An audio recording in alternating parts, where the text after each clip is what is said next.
A 22-year-old flight attendant went down in history for surviving the longest fall from a plane.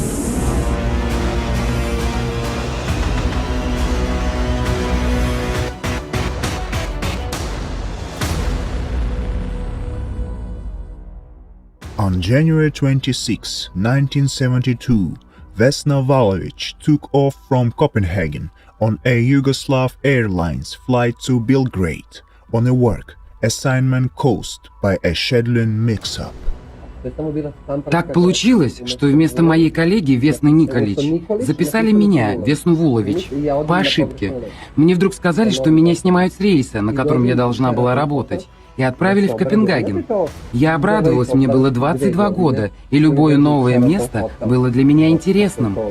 As the aircraft flew over what's now the Czech Republic, over the western Sudetes, it suddenly exploded. Rescues eventually found Vulović in the steel-smoking fuselage, her legs poking out of the wreckage, with the 3-inch stiletto heels torn off her shoes by the impact. Комы. Первое, что захотелось, закурить. А второе, я спросила, где моя собака и кошка. She lost a massive amount of blood and spent the next 3 days in a coma with a fractured skull, 3 broken vertebrae and assorted other injuries, but somehow she managed to hang on. Vulović was the only one of the 28 people on board to survive.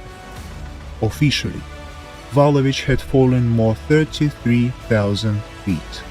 Во хвосте самолета, и у нее было такое чудесное счастье, просто что именно вот этот кусок самолета падал специальным образом, он крутился, как мне чехи говорили, которые это видели на месте, они смотрели момент падения, он был, как это сказать по-русски, но он крутился и не падал такой большой скоростью. Кроме того, эта часть самолета упала на склон, соскользнула по склону и упала в хвойный лес. Guinness World Records eventually recognized her as the person who survived the longest fall without a parachute. Since the Cold War between the US and the Soviet Union was in full swing, the officially recognized hypothesis during the investigation was a terrorist attack that was organized by Croatian nationalists.